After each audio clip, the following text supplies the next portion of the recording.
Welcome everyone to the latest of a series I like to call History Speaks. Now, this week I'm delighted to welcome a lady who could be described as a Tudor aficionado.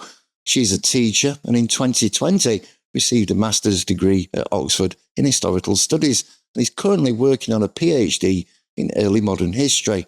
Now, Anna also runs a website, Tudor Tales, and in her own words has said, "So many adults I've spoken to have loved learning about the Tudors at school, but then regret not studying history further."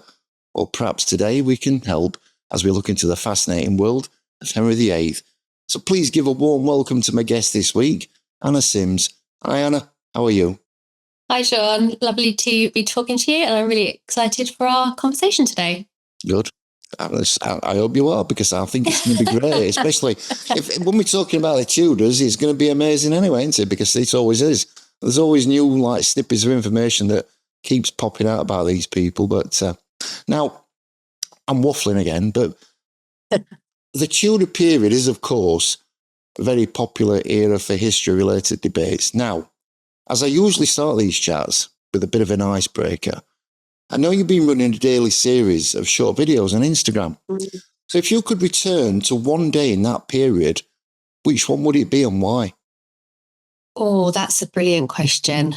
I think it would either have to be when Katherine of Aragon first comes to London and you've got all these incredible pageants, or I'd love to see the Field of Cloth of Gold. Because I think either just the visual spectacle and the architecture that went into it must have been incredible. So, yeah, either one of those. The Field of Cloth of Gold would be possibly an amazing sight, even by today's standards, I would imagine. Yeah. So, yeah. I mean, these sort of fake palaces they had to build, with real glass in them and everything, compared to, even the amazing tents and glamping we have today, it wouldn't even compare. So, yeah, I think it would have been incredible. I think you're right. I mean, you can't, like you said, we have glamping today, which is a kind of a posh way to go in a tent. But in those days, I guess if they looked like with the silks and the gold and everything, it must have been an amazing sight. Mm-hmm. Anyway, let's get on to your questions. How did you first become interested in history, and what, in fact, is your background? So it's not really a straightforward answer, but I think like a lot of people, I loved it at primary school. I think a lot of people do. And I loved the Tudors at primary school, and I also loved anything to do with King Arthur. So that's been another little segue in. But unfortunately, at secondary school, I wasn't able to study it because of the timetables and things. So I didn't do a GCSE. I didn't do an A-level, which surprises a lot of people. I went on and I did a psychology degree and I became a primary school teacher. And through primary school teaching, my love of history came back again, really, because it's the most fun thing to teach, I think. And then sort of around COVID time, I sort of wondered, I wonder if I can do a GCSE, or I wonder if I can do an A-level, and then was just blown away to discover that actually I was able to do a master's because I had a degree in something else. So, I was just overwhelmed to be able to, so excited to be able to come back to it and study it again. And I think that's something a lot of people don't realise, that it doesn't matter if you haven't done a GCSE, it doesn't matter if you haven't done an A-level, that it's never too late to come back to it. So it's just been returning really to a former love for me.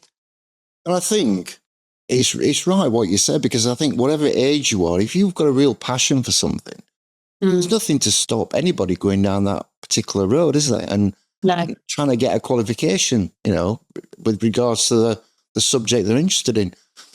For myself, I've never been, an historian, if you like. I'm just one of these passionate fans that likes history from all ages, because I think history is such a fascinating subject, but I've never kind of concentrated on one particular period. But that's just me. Yeah. I think that's it. I think a lot of people have a broad range and have lots of different bits, don't they? But for me, the Tudors has always drawn me back. I mean, the past has a way of capturing our imagination, and it's interesting there to hear what what sparked your passion on the era. But one of the many intriguing aspects of the time was how people accessed and shared information, which brings us to an interesting type of reading material that played a key role in the daily life. Now, almanacs were at the time very popular. So what have you found out about this particular type of publication? So what's really interesting about the almanac is the best way to compare it, I think, is a little bit like how we would use mobile phones now. They were tiny little books that could be carried around in your pocket. And they were new in the Tudor period, really, because the printing press only came to England in the 1470s. So this is a new commodity for the Tudor period.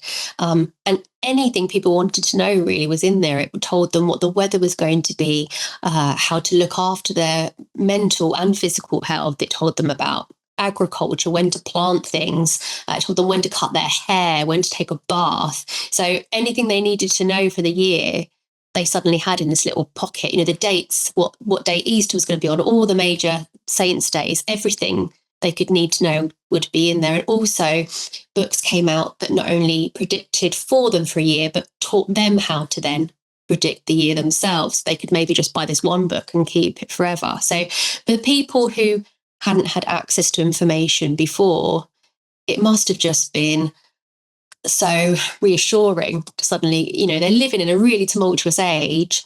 All of a sudden, they've got this little book that tells them, what the weather's going to be in 4 months' time, what their harvest is going to be like, who's in danger of dying this year. Always tended to be young people and women. But so I think it must have been really reassuring. It was new. It was a new thing, really, for the Tudors. I think I've looked into those a little bit, and they are quite astounding little publications, aren't they? Yeah. The amount of information that's available to them. I guess even today, I know we have mobile phones, like you said today, but they would still be quite a nice little thing to put on your shelf, wouldn't they? If a modern day version, maybe. Yeah. And I mean, I suppose there are sort of things like the Old Moore's Almanac today, and, they do sort of exist, but they're different, I suppose. I'm not actually that familiar with the modern ones, but I think they're more about predicting what's coming up in the coming year rather than providing sort of general advice, which these were.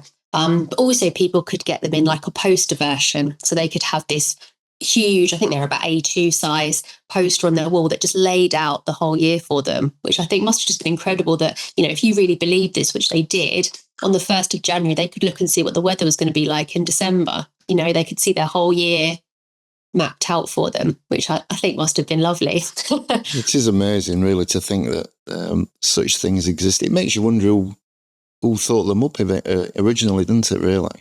Who came to the conclusion that this would be a good idea for people in the Tudor era? Yeah, well, I suppose that there was money in it for the printing presses. So, they knew what their audience wanted because, before that, obviously, it was only the rich who could afford astrologers and could afford to have this information because manuscripts were expensive. So it was in the printer's best interest, really, to sort of disseminate it to anyone who could read or semi-read. People liked it. And I guess that astrology is possibly one of the oldest things going because, I mean, if you buy a newspaper today, you can still read your star signs and everything, can't you? So, yeah. And it was really crucial then to sort of everything, but particularly medicine. Doctors had to be trained in astrology as well. So it was a big thing. It really wasn't refuted. It was, even the church believed in it at the time. So it was a big area. So books like these then do give us a unique window into the past that offer a glimpse of what people, I guess, valued and relied on in their daily lives. Now, shifting from printed records to historical events, there's one particular royal marriage that has sparked debate for centuries. And with your love of the Tudors, I'm hoping you're going to give me a really good answer on this one. Now, Katherine of Aragon was firstly married to Prince Arthur, but do you believe that the union was ever consummated? I don't, personally. And for me, I think the biggest telltale there is that we need to remember she was so pious. Her religion was everything to her. And she went into her deathbed saying that it was never consummated. And I really don't think she would have believed to have lied right up until that point would have, put her soul in jeopardy. And I just don't believe she would have done that. So I think that the lie wouldn't have been worth it for her. It is interesting because I went to the Katherine of Aragon festival. Oh, did you? A few weeks ago now. Well, it's probably over a month ago now. And it's really interesting to see obviously a tomb and everything that's still there. Mm. And it's such a strange place for her to be buried, isn't it? As a Queen of England, it still baffles me why she ended up in Peterborough. I mean, she did, but it's still quite a baffling thing to, as to why she ended up there. Yeah. Henry obviously didn't care too much. No, I think once he was done with people, that was kind of it. Well, yeah. I mean, Catherine's first marriage has long been a subject of debate, and it's obviously shaped the course of history in ways that still intrigue us today. Now, when it comes to power and loyalty in Henry's court, things were far less uncertain. One wrong move and even the most trusted advisors could find themselves in danger. Now, do you think Henry was really close to his chief advisors, or possibly more so after the fallout when Henry married Anne of Cleves and Thomas Cromwell paid the ultimate price? Do you think this was the actual turning point that caused the split between Henry and that particular chief minister? Yeah, I think it was both a turning point and an excuse. I think there's two things at play here. Firstly, Henry is incredibly paranoid and he cannot bear to be betrayed in any way. So I think people of Henry's council, historically, they've never liked anyone getting too big for their boots. They've never liked anybody having too much power. The struggle for power was constant. So they were always looking for a way to get rid of Cromwell and for somebody to step in his shoes. And I think with this sort of slip up with Anne of Cleves, it gave the perfect opportunity for them to kind of then get in the king's ear and say what a terrible guy Cromwell was. But I think it also then allowed Henry to, whether he'd turned a blind eye to sort of Cromwell's reforming attitude or whether he really hadn't noticed, I don't know. But by accepting that he'd done something wrong, it allowed him to then see Cromwell's other faults. I mean, we can't forget that Henry really did very much remain a Catholic, and Cromwell did have these reforming ideas. I mean, he denied transubstantiation, so he didn't believe that the bread and the wine really turned into the body of Christ, which was horrendous in Henry's eyes. So I think by accepting that he'd gone wrong with this, it allowed him to sort of see Cromwell's other faults maybe, and it really allowed the other councillors to kind of zero in and get rid of him.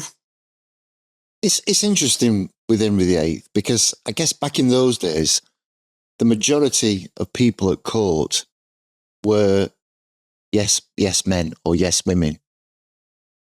And I've always wondered why it must have got to a point because initially when Henry was young and he first, became king, everybody says he was a really nice guy, really pleasant and just joyful and everything. And then for some reason, after which was a long marriage to Catherine, which were about 23, 24 years, everything seemed to change. And I've always found it really strange that whether maybe he thought whatever he said, maybe he'd learned by that time that whatever he said or thought, people just had to agree. There was never any kind of negative, I don't know how you put it really, negative kind of comeback on him. Yeah. So if he said, I want this done, people just agreed and did it. Yeah. And maybe it needed somebody really, really strong to say, well, no, Henry, that's possibly not quite right. But I don't think they ever did they? No, I don't think anyone was able to do that. I think both Cromwell and Wolsey were very good at reading Henry's moods and working out the best way to, like you say, when he was young, he was, he just wanted to get on and have fun, really. And I think Wolsey was very good at letting him do that. Wolsey sort of saying, I'll take care of that. You go and have fun. So I think he was, very much allowed to just indulge himself in those early years and go and play war when he wanted to. But no, I think you're right. I don't think there was anybody who could really sort of keep a lid on him. I think the only thing really, sorry, dog's barking, was when he felt, when things weren't going his way, sorry, stop a bit, when things weren't going his way, I think he felt that God was disapproving of him. So I think he was very mindful of, sorry, I don't know why dog's barking, very mindful of what he thought God was thinking about his situation.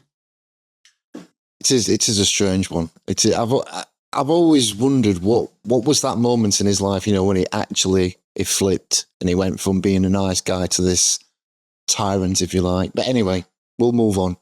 Because power in Henry's court, as we know, was always a precarious thing, and those who stood at his side often found themselves walking a fine line between influence and downfall. But when it came to matters of the heart, his determination could be just as relentless. Now, Anne Boleyn, possibly the most famous wife of the king, but why do you think he pursued her for so many years? I think it was a few things. I do think he probably liked the thrill of the chase, to be honest. And like you said, she's maybe the only person that ever told him no. I mean, she tried really hard to refuse him, at least in those early years. And he obviously just kept persisting. So I think it was partly that. I do think he was on the lookout for another wife, whether it had been her or somebody else. He knew he needed a male heir. He knew it wasn't going to happen with Catherine. So he'd obviously zeroed in on her. But also, I think she was something different. I think she was cultured in a different way, having sort of been brought up almost in the French court, and she was incredibly intelligent. She had these new sort of reforming ideas, not Protestant per se, but, he was interested in, translations of the Bible and that sort of thing. So, and she could interest his, feed his intellect in that way. So I think there was a lot there. I also think the fact that other men had their eye on her gave him a little bit of a game, a bit of a, he wanted to get to her first type thing. So I think it's a mixture of things. I think it was probably a novelty for him to have to actually really pursue someone that difficult, with that level of difficulty. I guess it was like a cat and mouse type of game, wasn't it? Because it went on, I don't know, about 4 or 5 years or something, didn't it, I think, in total? Yeah. And he obviously had feelings for her initially. But again, I find it so strange that after all they went through, after all the chasing he did, after everything that went on, he still, had her executed. I just find it absolutely incredible. Yeah. I think so go on. No, go on, sorry. I think he loved the idea of romance. I think he loved, we say, Arthurian legend. He loved this idea that he was, a real romantic at heart. And I think he loved the idea of love. Whether or not he loved her, I don't know. But I think he loved this idea of the great romance. But also, like I said before, he was very paranoid. I think it was very easy for Cromwell to convince him that she really had committed adultery, that she really had been sort of taking the mickey out of him behind his back and saying these nasty things. And then he allowed himself to feel, completely heartbroken and betrayed by it. So I think he feels these big emotions maybe too greatly, and, it all becomes quite a big drama. But yeah, I think he loved the idea of being in love with her, and then, the idea of being heartbroken by her. And I guess,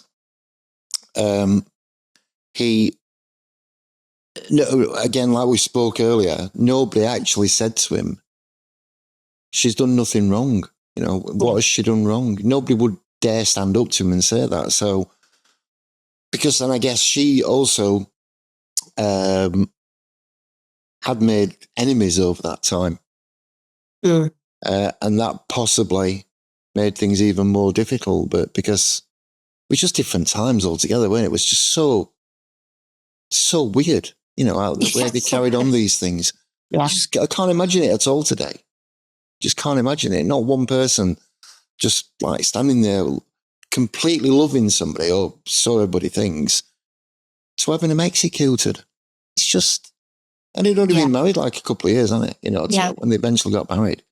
Do you think it was the fact that she didn't produce an heir that was the main reason behind the tragedy that followed?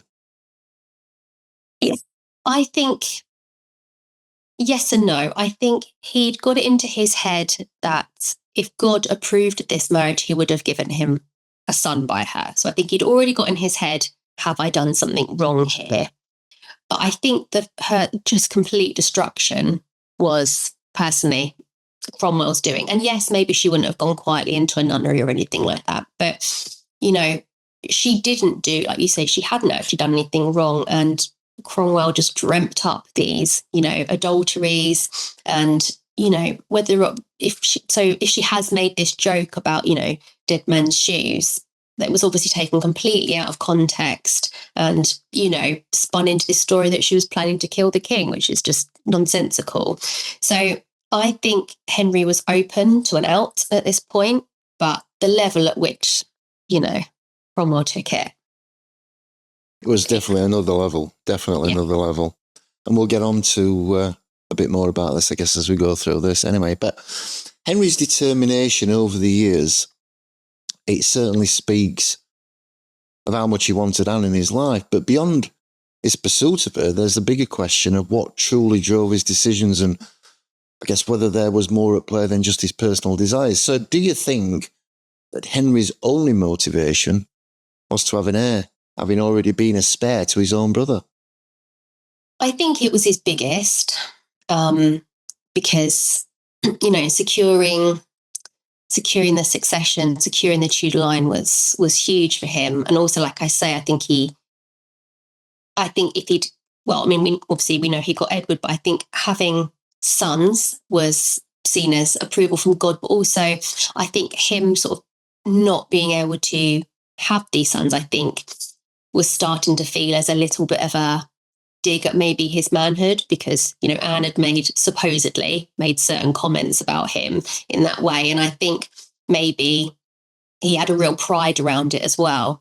So I think there was certainly that, but also there was other things, he loved war, he loved victory, and that sort of thing drove him as well. And just, like we said, the complete disregard for anyone who disagreed from him, like the Pope, for example.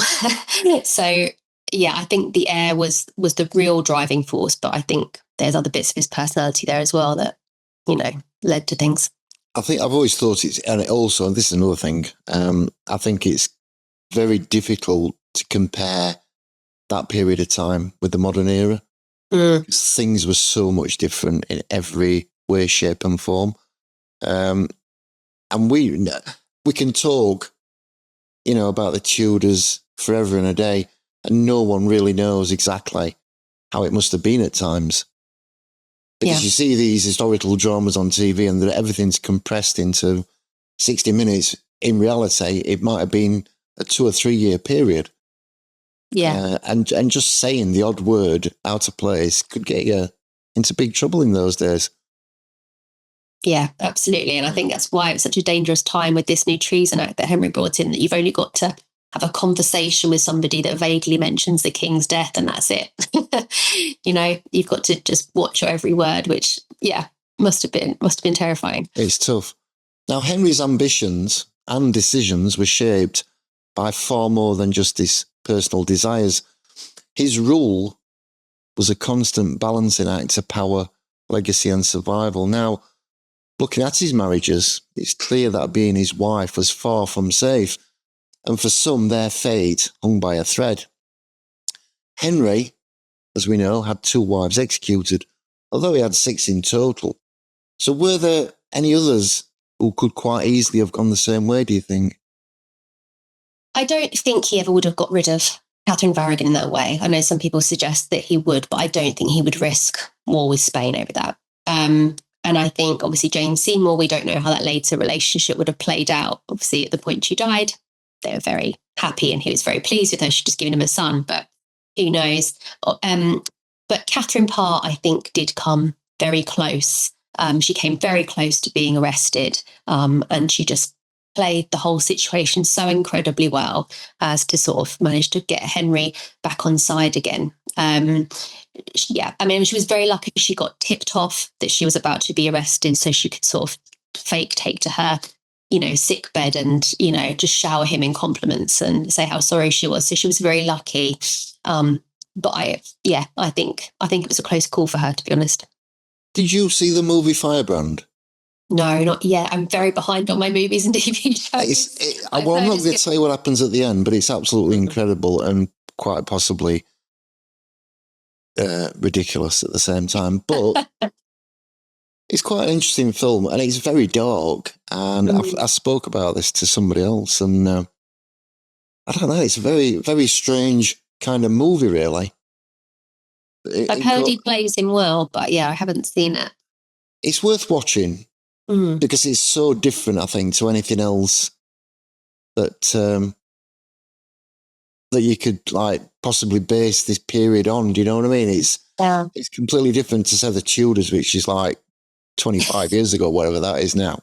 It's completely different to that, and it's very interesting. But anyway, I'm waffling again. I'm just waffling.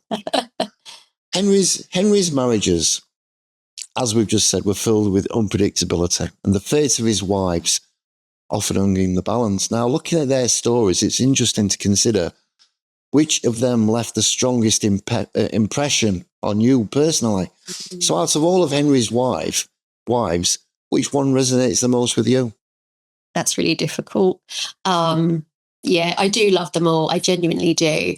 I think the ones I get most passionate about are Anne Boleyn and Katherine Howard, because I think they're the most often misrepresented. There's still so many myths around Anne Boleyn that go round and round, and doesn't matter how many times I make videos about them, you still get the same things coming up. You know, oh, she was a witch. Oh, she had 6 fingers, etc. And Katherine Howard, we still don't know exactly how old she was, but she could have been such a young child, you know, young woman. And she just, I just feel the blame just gets put on her, you know, oh, she did this, that, or the other. She wrote a letter, you know, she was very young and very unprotected. And I feel a bit motherly towards her, I think. So yeah, those two, I think I feel quite passionate about sort of identifying the myths around them and trying to change the perception a little bit. I think with Katherine Howard, she didn't have a very good upbringing anyway. So it's, again, it's very sad, isn't it, that somebody so young, with a guy of his age at the time, he was in his 40s, I think, at the time, weren't he? To be going out with someone like that, it's just, I don't know. He'd be arrested and probably locked up today, wouldn't he, for doing such things. And I don't think a king, even today, would dream of going someone like young anyway. It's just a little bit ridiculous. But again, it's like we say, it's different times, and thoughts were different, and everything was different, weren't they? You know, completely. Because marriages used to happen between children, didn't they, back in those days? So it's very hard to kind of look at it in a way that's, I don't know. Yeah. It's just, I do find it all fascinating, and I find it all kind of quite disturbing at the same time, some of the things that went off, because I think, you know, it's just, it's hard to believe and understand that people back then would kind of just go along with that type of thing. And especially then to execute her, I guess, on top. It's even more incredible. It's for a law that you only just made up, you know, just yeah. So each of Henry's wives had, as we've said, a unique story, and it's interesting to think about how their lives shaped the course of history. But of course, Henry's reign didn't just impact the queens, it left a lasting mark on the entire kingdom. Do you think the kingdom continued to suffer even after Henry's death, or with new leadership? Was it a breath? I can't even say it. I'll say that bit again. Do you think the kingdom continued to suffer even after Henry's death, or with new leadership, was it a breath of fresh air?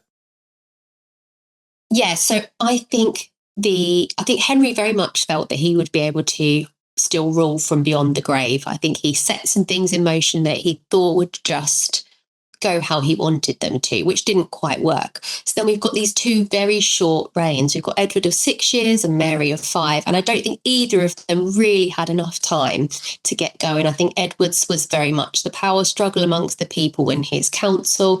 And I think what more revisionist history has said about Mary is that actually if she'd been given a longer time, she actually had a very sort of intelligent plan going forward. So I think it was a very up and down next few years for everybody. But I think the short reigns probably came into that. And obviously the changing of religion up and down and up and down. I think a lot of people were glad for Mary to come back because, there was a lot of people that were quite happy in their Catholicism and didn't want to be, throwing their, statues and things like that and throwing them away, and they wanted to keep them. I don't think things really settled down until the early years of Elizabeth's reign when she was attempting to find this middle way. And, obviously things got worse for Catholics later on when she was persecuting them. But I think those next years of Edward and Mary were still very unpredictable and difficult for people.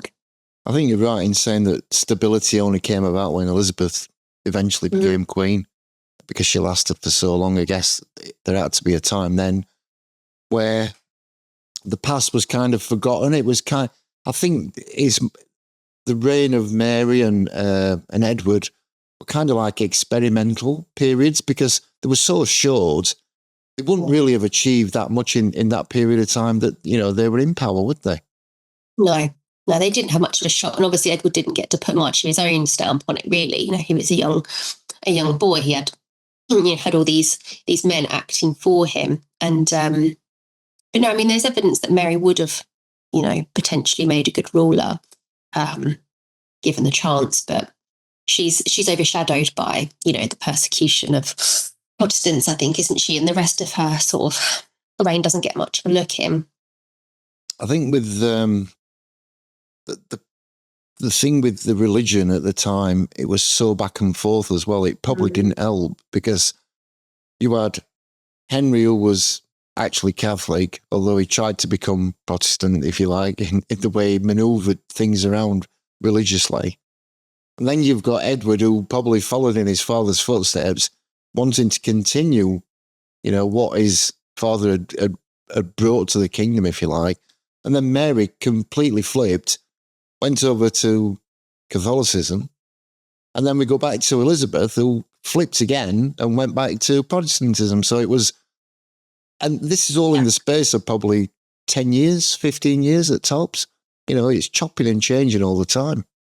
Yeah, it was really all over the place. And I don't think Henry really envisaged the country becoming Protestant. I think he very much died a Catholic and assumed things would stay Catholic. He was interested in reforming Catholicism and making it better in the way that he saw it. He wanted people to be better Catholics, but I don't think he ever wanted England to be Protestant. But then, like you say, Edward's council very much ended up pushing things towards Protestantism, and then Mary completely the other way. So it's very up and down. It's very up and down.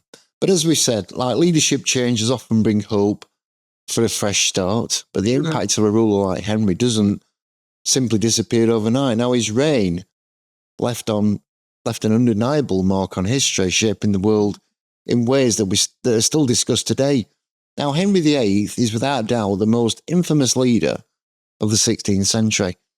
If you could sum up his tumultuous reign or even his legacy, what would your thoughts be? I think dangerous and unpredictable. Because I think, you just never knew what he was going to do next. You never knew, like you said, who was going to be in for it next. It was very difficult to sort of keep a hand on him. He was very emotional, very paranoid, and I think unpredictable probably would be, if I had to choose one word, it would be that. But he was, from our standpoint, he certainly gave us a lot of entertainment and a lot to talk about. He was a very rich character, and he certainly inspired a very exciting court.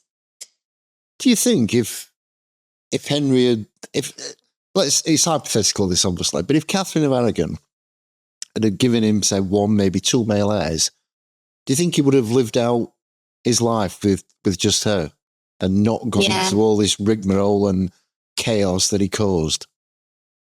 I do think he would have stayed with her, and I think he would have been quite happy with some mistresses, because I think for him, the point of the divorce was, or the annulment, whichever you want to say, was to get male heir. I do think, personally, something else would have come up that he would have disagreed with the Pope over, and I think the break from Rome could have happened anyway, because ultimately he didn't like someone else having power over him. He wanted to literally for it to be God and then Henry. That's what he wanted. He didn't want the Pope in between that. So if he'd have lived happily ever after with Catherine and maybe some mistresses and had lots of sons, I think he still would have found something along the way to cause him to fall out with the Pope. That's really interesting that you say that, because, and it's going back to, I guess, his youth and when he was originally with Catherine in the early days, early years, etc. He always came across as a really nice chap. But it's interesting that you say you still think that then he may still have gone against the Pope at some point in the future. Yeah, when I guess initially would have been, quite happy for the Pope to, He was happy as long as they agreed. I think there would have been something that Henry wanted to do that the Pope would have said no to, and that would have caused problems. And also Henry was really interested in, humanism and these sort of reinterpretations of scripture. And obviously in the Bible and in the scripture, there are kings, but there aren't popes. So he does come to this conclusion that it should be the king that's directly below God, not the Pope. He shouldn't have to answer to the Pope. It should be him. So I think he was always going to come to that sort of conclusion anyway, over something. Do you still think he'd have been a grumpy old man as he got older? I think so, because, there's other things, obviously he was still going to probably put weight on. He loved his feastings. He still probably would have had the accident that caused him to stop jousting. He was in a lot of pain with his legs. He had a lot of migraines. So all that stuff, there's no reason that still wouldn't have happened. I think the physical ailments he had must have contributed to his grumpy personality. Anyway, it's now time to talk about Anna. So where can people find out more about you? Information about your notebooks, which I've just seen, by the way, and the Tudors, and any other social media sites you'd like to share? So I think my biggest platform is probably TikTok. So on there, I'm Tudor.tales. But I'm also on Instagram and I'm on YouTube. And I said I have my website, tudortales.org, and I'm trying to sort of keep them all up to date with each other. We're just coming to the end of what I've been doing, which is 118 days with the Tudors. But on the 4th of April, we're starting a brand new series where we're spending 12 weeks looking at the 6 wives of Henry. So 2 weeks per wife, but with a real focus on them as women, not just as his wives. So yeah, I'm on Instagram, YouTube, and but predominantly TikTok is where most people watch me. TikTok.